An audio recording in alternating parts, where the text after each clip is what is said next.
Assalamualaikum warahmatullahi wabarakatuh.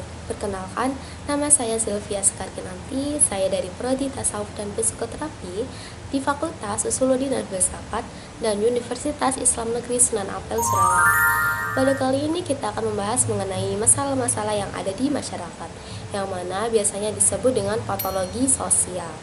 Patologi sendiri berasal dari bahasa Yunani yang pathos, yang artinya penyakit, dan juga logos yang artinya ilmu. Jadi dapat diartikan bahwa patologi adalah ilmu tentang penyakit sosial. Nah, kemudian patologi sosial ini berfokus pada fenomena yang dianggap merusak harmoni atau keseimbangan sosial seperti kemiskinan, kriminalitas, kemudian ada penyalahgunaan narkoba dan masalah sosial lainnya. Manusia itu juga kan sebagai makhluk yang selalu berupaya untuk memenuhi kebutuhan hidupnya, yang mana telah menciptakan teknologi yang berkembang pesat. Perkembangan ini kemudian melahirkan masyarakat modern yang penuh dengan kompleksitas yang merupakan hasil dari kemajuan dalam bidang teknologi, teknologisasi, industrialisasi, urbanisasi, dan sebagainya. Selain memberikan berbagai kemudahan dalam kehidupan manusia, kemajuan teknologi juga dapat menimbulkan dampak negatif yang sering disebut sebagai masalah sosial. Pada awal abad ke-19 hingga awal abad ke-20, para sosiolog ini mulai mendefinisikan patologi sosial dan masalah sosial dengan sedikit perbedaan dari pendekatan sebelumnya, yang mana mereka mendefinisikan patologi sosial ini sebagai semua tingkah laku yang bertentangan dengan norma kebaikan, stabilitas lokal, pola kesederhanaan, moral, hak milik, solidaritas kekeluargaan, hidup rukun bertetangga, disiplin, kebaikan, dan hukum formal. Kemudian, seiring dengan perkembangan dan ilmu pengetahuan, teori-teori patologi sosial ini juga berkembang. Contohnya, teori partisipasi sosial yang dikemukakan oleh Quinn dan J.R.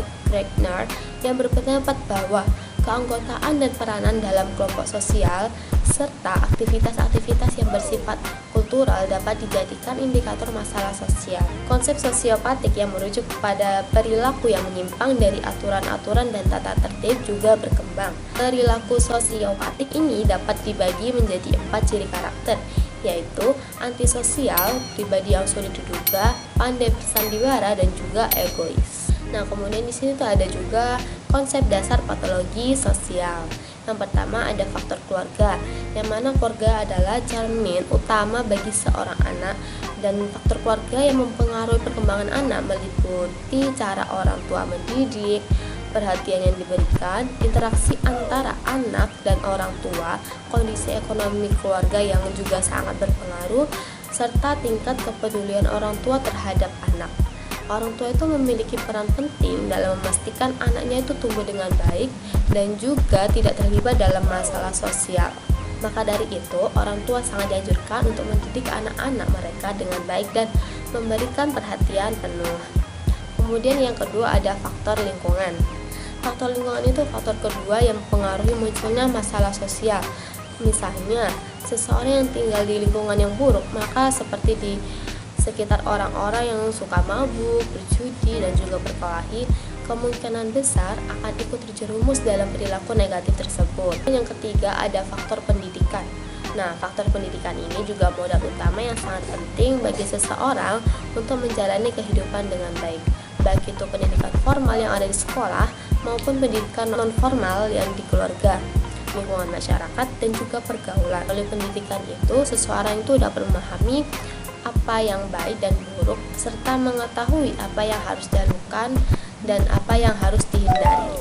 Kemudian selanjutnya ada ruang lingkup patologi sosial. Pertama ada masalah sosial, kemudian ada disorganisasi, ketika ada maladjustment, kemudian yang keempat ada abnormal. Nah, tahu nggak sih apa sih tujuan dari patologi sosial ini? Nah, tujuan patologi sosial sendiri adalah untuk memahami akar masalah dengan mengidentifikasi faktor-faktor penyebab munculnya masalah sosial, baik yang berasal dari individu sosial maupun struktural. Selain itu, penting untuk menganalisis dampak negatif dari masalah terhadap individu, masyarakat, dan negara. Nah, kemudian ada manfaat juga dari patologi sosial, yakni yang pertama, ada memahami penyebab perilaku menyimpang. Yang kedua, ada pencegahan masalah sosial. Kemudian yang ketiga ada pengenalan masalah sosial. Yang keempat peningkatan kesadaran masyarakat, yang mana harus tahu tentang pentingnya menjaga norma-norma sosial dan moral serta mengurangi perilaku menyimpang yang dapat merugikan masyarakat. Patologi sosial juga memiliki beberapa teori, yakni yang pertama ada teori anomi, yang mana teori ini tuh dikenalkan oleh Emil Durkheim, yang berfokus pada kondisi di mana norma-norma sosial yang mengatur perilaku individu menjadi lemah atau krisis. Kemudian yang kedua ada teori strain, ya ini teori yang dikembangkan oleh Robert K. Merton, yang menyatakan bahwa individu itu mengalami tekanan atau strain ketika mereka itu tidak dapat mencapai tujuan sosial yang diinginkan melalui cara yang sah. Teori ini dipopulerkan oleh Albert Bandura, yang mana ia tuh menekankan bahwa perilaku yang menyimpang dipelajari melalui interaksi sosial dan pengamatan terhadap orang lain. Nah, dari sini dapat disimpulkan bahwa patologi sosial itu merupakan cabang ilmu sosiologi yang mempelajari perilaku menyimpang, masalah sosial, dan kondisi abnormal dalam masyarakat yang berpotensi merusak tatanan sosial. Sekian dari saya, kurang lebihnya mohon maaf. Wassalamualaikum warahmatullahi wabarakatuh.